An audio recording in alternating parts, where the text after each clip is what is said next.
Assalamualaikum warahmatullahi wabarakatuh. Bagaimana kabarnya anak-anak? Ya, semoga kita selalu diberikan kesehatan, kekuatan, serta kemudahan.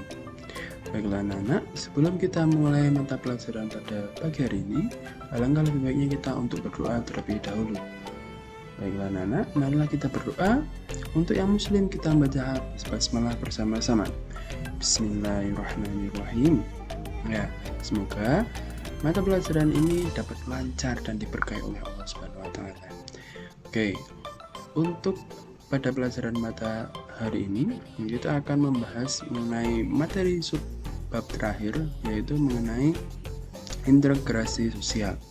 Baiklah anak-anak, silakan kalian siapkan untuk alat tulisnya, buku tulisnya, serta buku paketnya. Ya, untuk materi pada hari ini kita akan membahas mengenai integrasi sosial. Apa itu integrasi sosial? Mari kita pelajari pada pagi hari ini. Ya, pada pertemuan kali ini kita akan membahas mengenai KD 3.2 dan KD 4.2, yaitu menganalisis pengaruh interaksi sosial dalam ruang yang berbeda terhadap kehidupan sosial budaya serta pengembangan kehidupan kebangsaan. Sedangkan KD 4.2 yaitu menyajikan hasil analisis tentang pengaruh interaksi sosial dalam ruang yang berbeda terhadap kehidupan sosial dan budaya serta pengembangan kehidupan kebangsaan.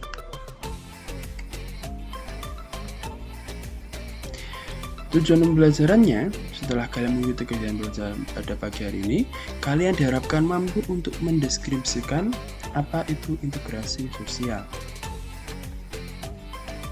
Ya, apakah yang kalian pikirkan setelah kalian melihat gambar di atas? Banyak suku, banyak budaya, tapi mereka menjadi satu, yaitu Indonesia.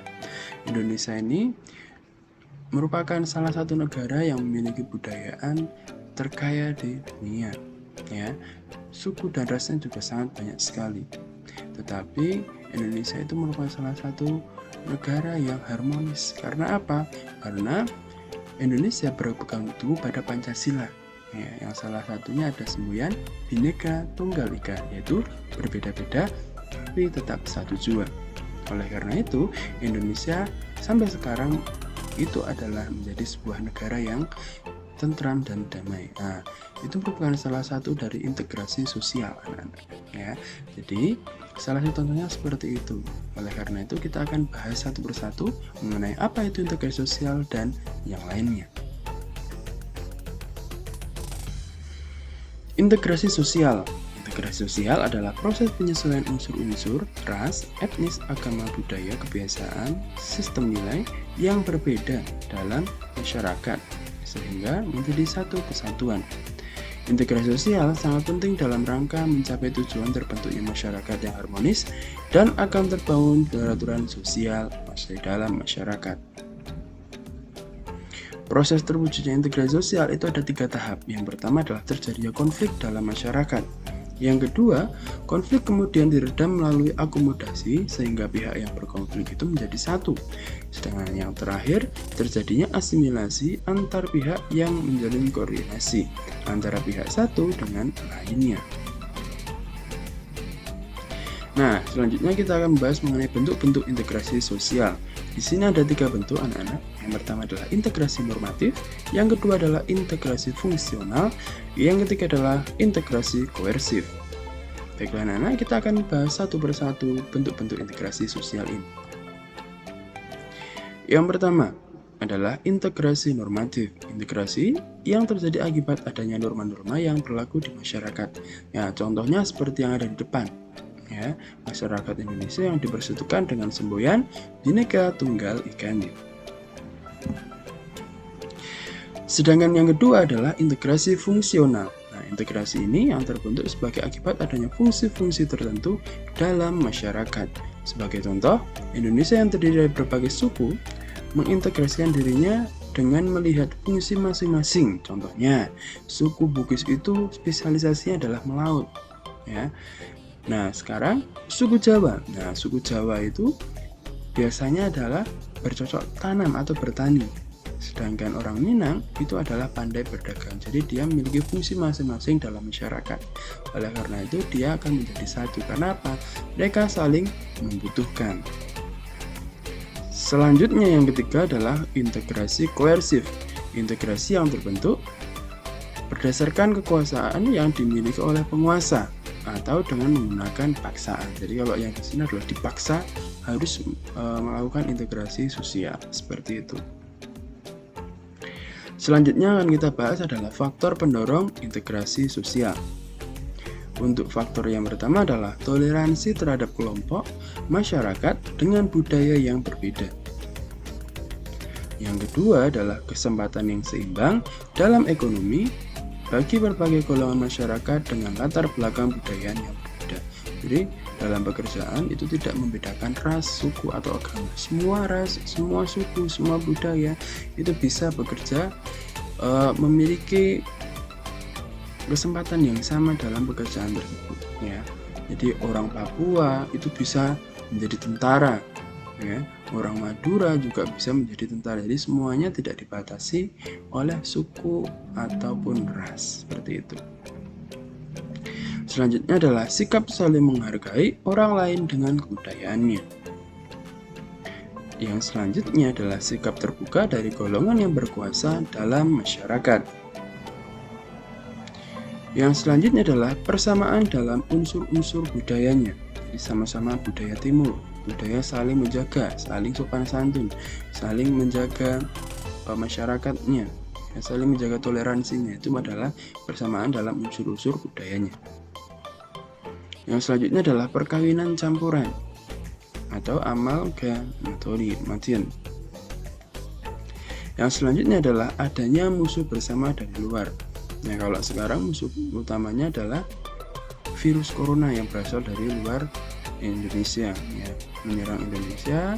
Oleh karena itu, ini merupakan salah satu batu loncatan untuk masyarakat kita untuk lebih mempererat persatuan dan kesatuan negara Indonesia. Selanjutnya adalah faktor penghambat dari integrasi sosial. Faktor yang pertama adalah kurangnya penghargaan terhadap kemajemukan atau pluralitas.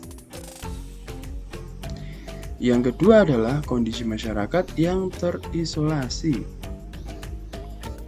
Yang selanjutnya adalah masyarakat kurang memiliki ilmu pengetahuan. Di ilmu pengetahuannya masih sangat kurang, jadi mereka akan cenderung masyarakatnya adalah tertutup dari masyarakat lainnya. Oleh karena itu mereka susah terjadi untuk integrasi sosial. Terutama ini adalah untuk masyarakat-masyarakat yang sangat memegang teguh budaya leluhurnya. Ya, oleh karena itu mereka sangat tertutup dari budaya luar mereka. Yang selanjutnya adalah terdapat perasaan superior salah satu kelompok. Jadi ada salah satu ras atau salah satu suku yang merasa dirinya itu adalah yang terbaik. Yaitu akan menghambat terjadinya integrasi sosial. Nah, untuk selanjutnya adalah manfaat integrasi sosial. Manfaat yang pertama adalah menjadikan kehidupan masyarakat lebih tentram lagi. Yang kedua, memberikan kenyamanan dalam kehidupan berbangsa dan bernegara. Yang selanjutnya adalah melahirkan kebudayaan baru yang berbeda dengan kebudayaan sebelumnya. Karena adanya saling toleransi, maka mereka akan saling menerima budaya-budaya dari orang lain. Makanya akan timbul budaya baru akibat dari akulturasi atau asimilasi yang terjadi dalam budaya-budaya yang saling bersinggungan dalam masyarakat. Selanjutnya adalah mampu memberikan sikap kebudayaan antar sesama meskipun berbeda dalam suku, budaya, negara, dan lain sebagainya. Baiklah anak-anak, kita sudah selesai untuk materi pada semester ganjil pada hari ini. Ya, jadi untuk hari ini adalah hari terakhir kita akan membahas materi. Untuk selanjutnya kita akan membahas latihan soal. Seperti itu anak-anak. Baiklah, untuk tugas ya, yang pertama amatilah lingkungan di sekitar kalian. Coba kalian tuliskan di buku tulis kalian integrasi sosial yang terjadi pada lingkungan kalian. Ya, apakah ada integrasi sosial? Silahkan kalian amati, silahkan kalian tulis di buku tulis. Yang kedua, bagaimana integrasi sosial tersebut bisa terjadi? Penyebabnya apa? Apakah ada saling toleransi dan sebagainya? Silahkan kalian tulis di buku cetak masing-masing. Yang selanjutnya adalah apakah dampak yang ditimbulkan dari integrasi sosial yang terjadi pada masyarakat? Dampaknya apa? Apakah ada dampak positifnya atau malah ada dampak negatifnya? Jadi silahkan kalian tulis semuanya di buku catatan kalian. Besok sebelum pas dimulai ya penilaian akhir semester, kalian akan dikumpulkan buku catatannya untuk mengecek apakah kalian sudah mengerjakan semua tugasnya atau belum. Kesimpulannya, ya silakan kalian tulis materi pada hari ini atau ringkasan di buku catatan kalian ya dengan memuat nama, pertemuan keberapa, hari atau tanggal, dan suhu. Baiklah anak-anak, untuk materi minggu depan ya, kita akan melakukan penilaian ulangan mengenai bab yang kedua. Jadi silakan kalian persiapkan materinya, silakan belajar dari materi mobilitas sosial, konflik sosial, pluralitas, sampai dengan integrasi sosial.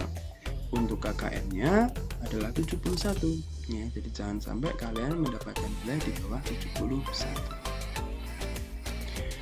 Terima kasih anak-anak atas pembelajarannya ya, semoga apa yang kita pelajari pada pagi hari ini bermanfaat bagi kehidupan kita yang akan datang ya. Untuk mengakhiri kegiatan pada pagi hari ini, kita baca hamdalah bersama-sama untuk yang muslim. Untuk yang non muslim silahkan berdoa sesuai agama masing-masing. Kita baca hamdalah bersama-sama. Alhamdulillahirabbil alamin. Baik anak-anak, Pak Oki tutup. Jika ada salahnya, Pak Oki mohon maaf. Wassalamualaikum warahmatullahi wabarakatuh.